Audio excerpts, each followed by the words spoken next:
¿Cómo están? Bienvenidos. Aquí comienza otra edición de Agenda Económica, empezando una nueva semana también, día lunes 29 de abril. Estamos listos para acompañarnos con las informaciones más importantes de esta jornada. Gracias por estar con nosotros.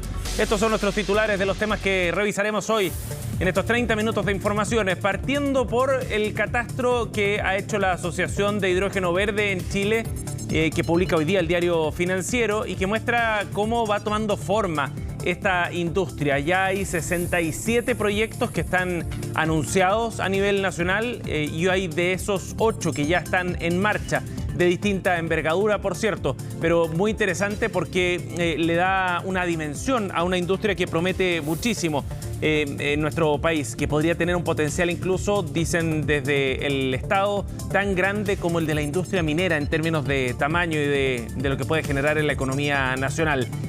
Vamos avanzando a una velocidad razonable, decía el ministro Diego Pardo, quien presentó junto al ministro Marcel la semana pasada detalles del plan de hidrógeno verde, acciones concretas para abrir el camino precisamente al desarrollo de esta industria. Les contamos los detalles en unos minutos.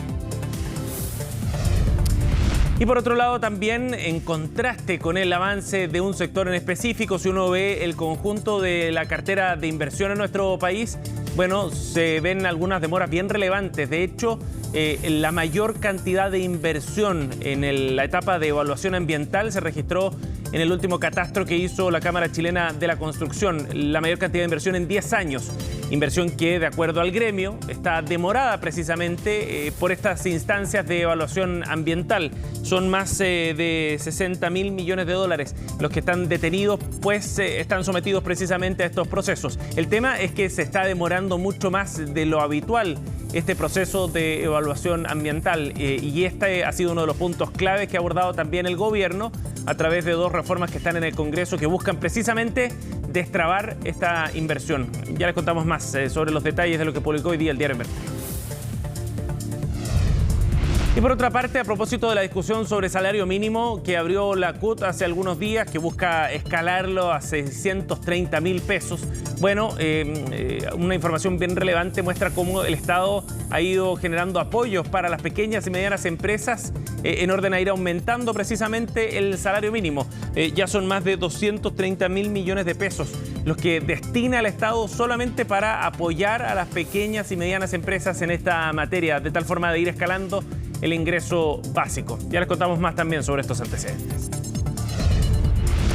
Bueno, y hace algunos días conocimos el reporte de riesgos que elabora el Foro Económico Mundial cada año.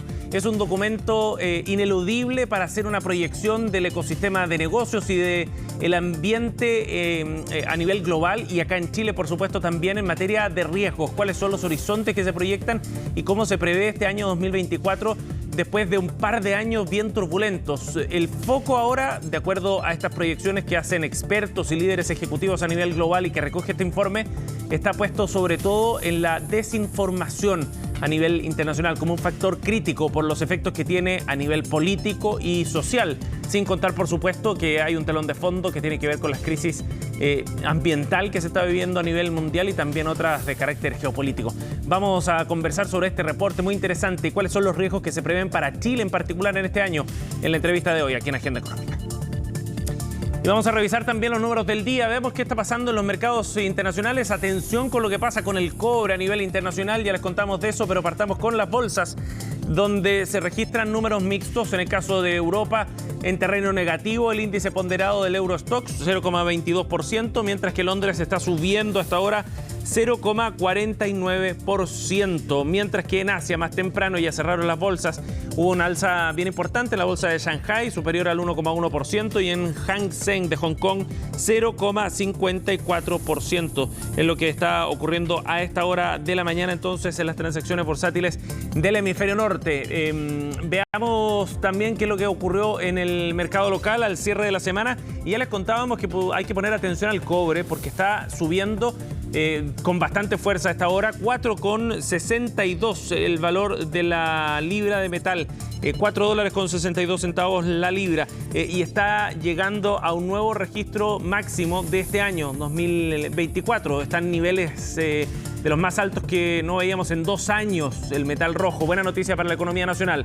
El dólar, por otra parte, se cotizó en 951 al cierre de la semana pasada, mientras que la Bolsa de Comercio cerró al alza, pero en la semana perdió algo de terreno, 6.393 puntos. Por último, la UF hoy tiene un valor de 37.257 pesos. Bien, partamos entonces revisando en detalle estas informaciones y ya les contábamos que la industria del hidrógeno verde es una de las que promete entregar un impulso importante a la economía nacional en las próximas décadas. Estamos hablando de una industria que tiene un potencial de tamaño cercano a la minería, ha dicho uno de los documentos que elaboró el gobierno del presidente Sebastián Piñera. En esta materia, la Estrategia Nacional de Hidrógeno Verde proyectaba precisamente la dimensión de la industria a esos niveles. Por eso es tan relevante el catastro que hoy día publica el Diario Financiero y que muestra precisamente cómo va tomando forma esta industria, que de la promesa se empieza a concretar ya en hechos bien específicos y en proyectos que están en marcha.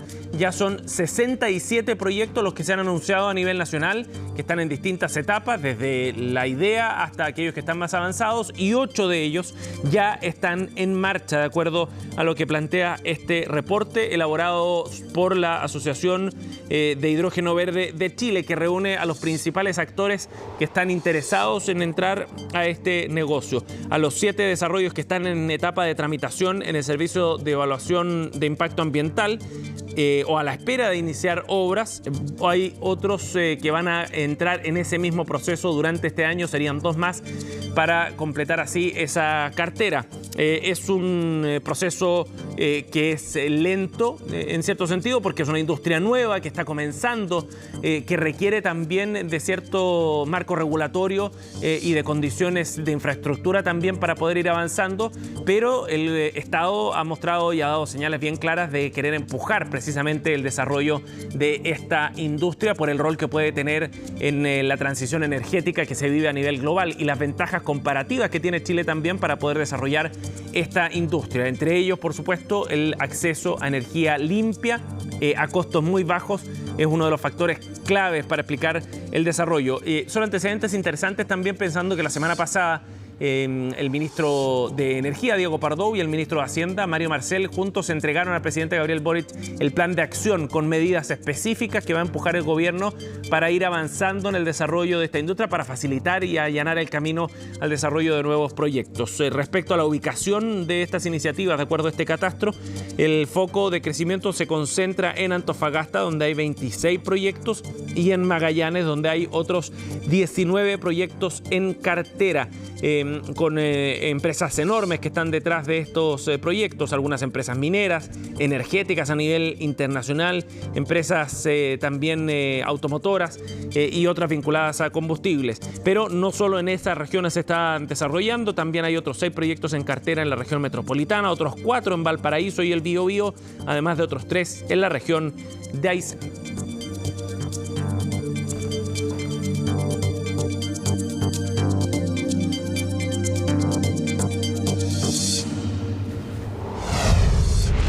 Bien, y nos vamos a otro tema, hablando precisamente de inversión y del desarrollo de nuevos proyectos. Un informe de la Cámara Chilena de la Construcción muestra cuál es el stock de proyectos que hoy día está en la etapa de evaluación ambiental precisamente. Y hacen un diagnóstico desde la Cámara bien crítico respecto a cómo esta etapa en el desarrollo de nuevos negocios se ha transformado en un obstáculo de alguna forma para la expansión y para el desarrollo precisamente de estas iniciativas. De acuerdo a la Cámara Chilena de la Construcción, el proceso ha ido estancándose de alguna forma, y eso está generando entonces problemas porque la aprobación de estos proyectos se está tardando cada vez más. De hecho, los meses promedio que demora uno de estos proyectos por pasar por esta etapa de trámite ambiental es de 18 meses, de acuerdo al antecedente que maneja la Cámara Chilena de la Construcción, y eso supone un aumento bien importante respecto a los 10 meses que demoraba una iniciativa significativa hacia el año 2014. Recordemos que estamos hablando de tiempos promedio. Por supuesto que hay algunos proyectos que demoran mucho más que eso y otros mucho menos, pero de todas maneras es una forma de reflejar el punto que plantean desde la Cámara chilena, que tiene que ver con los tiempos y las demoras en esta instancia. De acuerdo al mismo catastro, en la última década este es el monto más alto de inversión que está en esta etapa, en demora precisamente en esta etapa de evaluación ambiental. Son más de 60.000 millones de dólares los que se han registrado hacia marzo de 2024 en el catastro que se evalúa. La noticia buena es que si lo comparamos con el año 2022, por ejemplo, estamos hablando de un aumento de casi 50% de los montos involucrados en este tipo de proyectos de inversión que están en esta etapa. La noticia mala tiene que ver con las demoras. Recordemos que el gobierno ha enviado 2 proyectos que lo que buscan es precisamente tratar de avanzar en la llamada permisología y en los tiempos que requieren los proyectos de distintos sectores y distintas industrias para poder avanzar. Y hay 2 iniciativas que van en paralelo en ese sentido. Una, por el lado de los permisos sectoriales, impulsada por el Ministerio de Economía, y otro proyecto que busca reformar el sistema de evaluación ambiental precisamente para cortar los plazos involucrados en estas tramitaciones.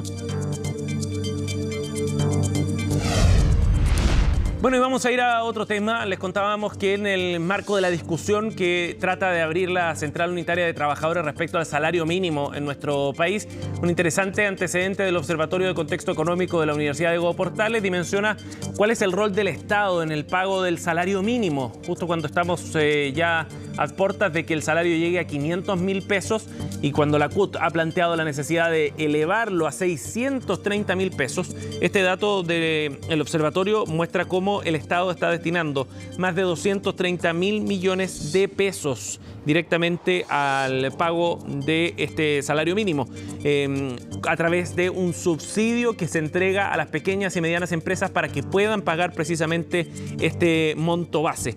El instrumento entre mayo de 2023 hasta marzo de 2024 ha beneficiado a cerca de 140.000 empresas y cooperativas, de acuerdo a lo que publica hoy día el diario La Tercera. Es bien relevante este punto porque muestra cuán importante es el peso del Estado precisamente en el apoyo a estas empresas que de otra forma no podrían llegar a pagar el sueldo mínimo y que por lo mismo tendrían un aumento de costos laborales bien relevante. De hecho, son más de 496.000 trabajadores que se han visto beneficiados por la cobertura de este beneficio y más de 140.000 empresas las que han accedido al apoyo del Estado en esta materia. De esa forma entonces se puede dimensionar también cuál sería el impacto que tendría desde el punto de vista del gasto fiscal tratar de avanzar hacia un subsidio, hacia un salario mínimo, aún mayor, de los 500 a los 630.000 pesos.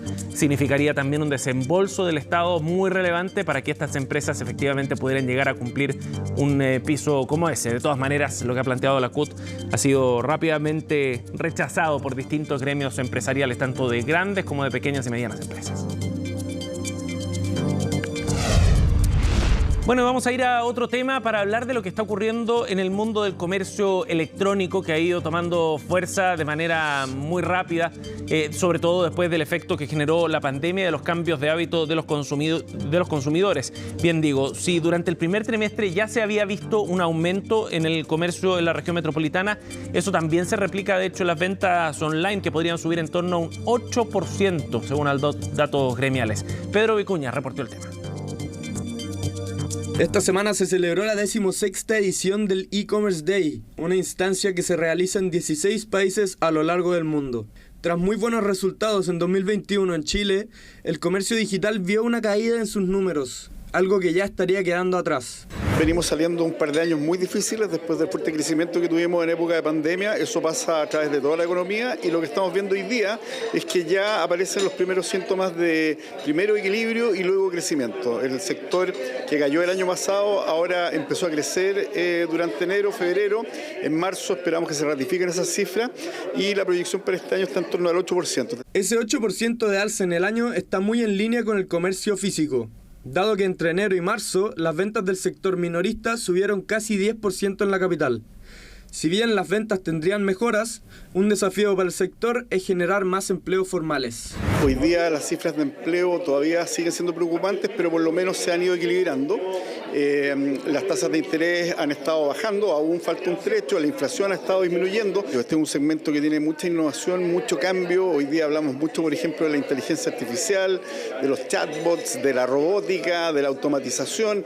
Todos esos temas trascienden hacia el comercio electrónico. Los consumidores han dado muestras claras de su preferencia por esta alternativa y la posición de Chile en cuanto al comercio digital es destacada en comparación a otras naciones. Hoy Chile, junto con México, Brasil, Argentina y Colombia, son las turbinas del digital commerce, con penetraciones de 2 dígitos. Como nuestro ecosistema digital sigue siendo el motor de la economía, donde muchas empresas, principalmente pymes, emprendedores, están aprovechando los canales digitales para acelerar sus ventas, para poder potenciarlas, y esa es una de las grandes tendencias. Más que tendencia, es una realidad. Hoy la realidad, ¿cuál es? Hoy el consumidor se ha apropiado de los canales digitales.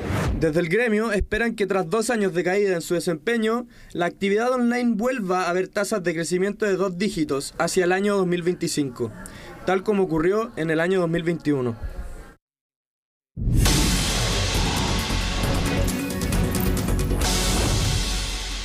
Bien, ya estamos de vuelta, seguimos aquí en Agenda Económica. El informe de riesgos globales es un reporte que elabora el Foro Económico Mundial todos los años en conjunto con March Latinoamérica, con March a nivel global, que es una empresa dedicada al área de seguros precisamente, y que busca fundamentalmente percibir cuáles son los riesgos que se ven en el horizonte, tanto a nivel global como a nivel local, acá en Chile.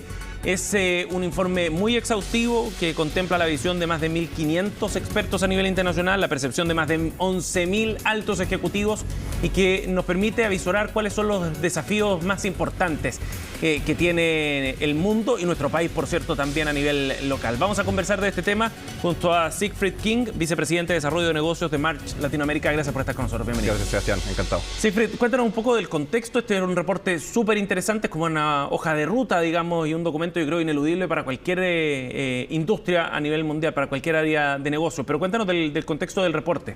Correcto, sí. Nosotros todos los años colaboramos con el Foro Económico Mundial, hace ya 19 años, y la idea de esto es presentarlo en Davos, en esta reunión que se hace en enero en Suiza.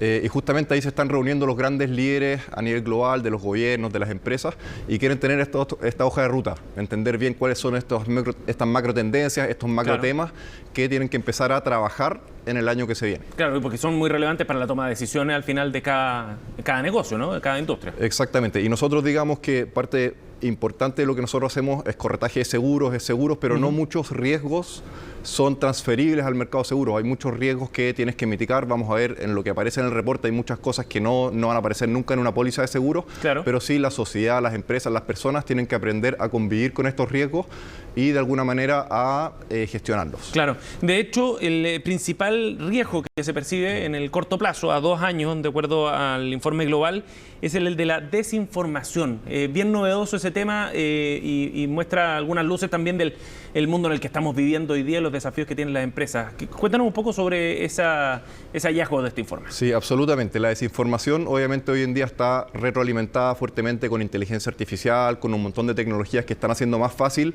reproducir información falsa y además diseminarla de manera mucho más efectiva. Ahora, ¿por qué en particular este año es tan importante el tema de la desinformación? Es porque en el mundo hay más de 3.000 millones de personas que van a estar eligiendo sus próximos líderes. Hay economías relevantes. Exactamente. O sea, está por ejemplo Estados Unidos, Rusia hace poco tuvo elecciones, está India. Entonces, son países grandes en número de población, pero también en PIB. O sea, más del 50% del PIB este año está eligiendo a sus próximos líderes. Y si es que estas elecciones pueden ser influenciadas de alguna manera con información que no es fidedigna, obviamente que eso representa un riesgo muy importante para el planeta completo. Y bien importante lo que mencionabas, esto no puede estar en una póliza de seguro, ¿no? Un riesgo como este, pero las empresas, desde el punto de vista del clima de negocio y el escenario en el que se desenvuelven, tienen que considerarlo. Totalmente. Parte del reporte pregunta a los académicos, a los ejecutivos, porque esto es en la sociedad civil, en la academia, en gobiernos, en empresas, y le pregunta a todos estos líderes de opinión, de aquí a 2 y 10 años, ¿cómo es el escenario? Y la verdad que este año el reporte es bastante pesimista, si se quiere, como que todos dicen que en los próximos 2 o 10 años va a ser un escenario bastante turbulento, bastante inestable. Pero eso al final tiene que ser para nosotros un dato que nos permita actuar sobre eso. Digamos que estos riesgos no nos tienen que paralizar, pero tenemos que tenerlos en el radar, mapearlos y poder actuar sobre ellos. Siegfried, de todas maneras veníamos de años que ya eran turbulentos. O sea, veníamos saliendo de una pandemia, luego entramos en una guerra en Rusia y Ucrania que marca también el curso, un ciclo de alta inflación también. O sea, sobre un escenario que ya era riesgoso o que había harta turbulencia, ¿se sigue proyectando ese escenario en niveles parecidos? Lamentablemente se sigue proyectando de esa manera. A veces uno siempre piensa que todo tiempo pasado fue mejor y por lo tanto para adelante como las cosas no vienen tan buenas, pero si nos remontamos hace un par de años, solamente en Chile, por ejemplo, teníamos quizás un escenario bastante optimista hacia adelante. Por lo tanto, digamos que esto de que hacia adelante sea algo más turbulento, más inestable, no es un dado, no es algo que es constante. Todos estos reportes son bastante dinámicos, pero el clima hoy en día muestra que hacia adelante las empresas están siendo cautas con sus inversiones, con sus decisiones, etc. Siegfried, hablábamos de la desinformación como el principal riesgo, pero ¿cuáles otros aparecen entre los 5 más importantes? Sí, entre los 5 más importantes hay uno que aparece en cuarto lugar, pero está muy vinculado con el tema de la desinformación, que es el tema de los ciberataques y el hackeo. Eso, como sabemos, está muy, está muy presente. En febrero hubo un caso en Hong Kong, a una empresa le robaron $25 millones. Wow.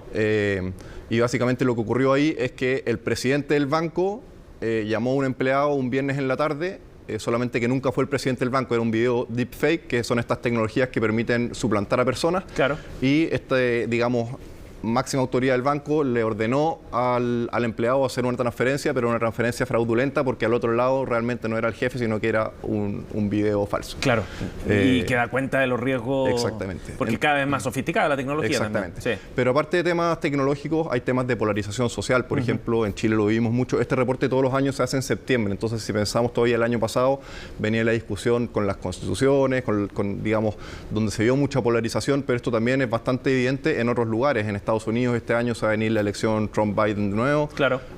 Donde también la sociedad estadounidense está muy, muy polarizada y así en muchas partes. Ya vamos a hablar del caso de Chile, porque tiene una bajada local también este informe, pero hay un dato que me llamó la atención. El informe sostiene que la cooperación en los problemas globales urgentes podría ser cada vez más escasa. ¿Por qué eso es tan importante?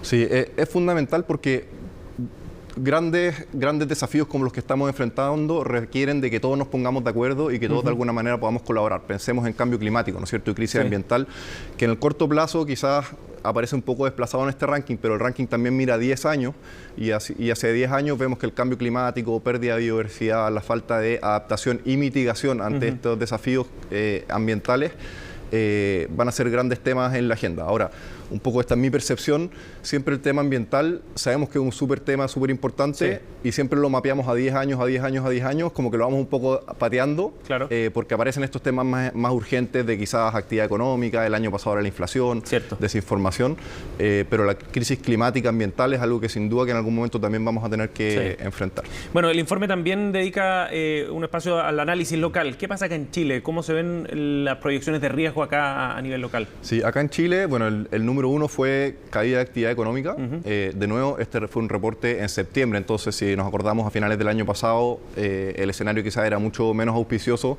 que ahora, que de nuevo vemos, no sé, el cobre a 4.62 y un montón de cifras como más alentadoras.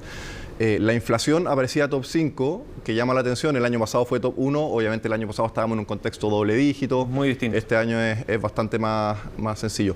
Aparece la fragilidad del Estado. Ahí quizás con lo que ocurrió el fin de semana también, con el crimen, los suboficiales mayores, el oficial Cisternas, Arévalos, Vidal.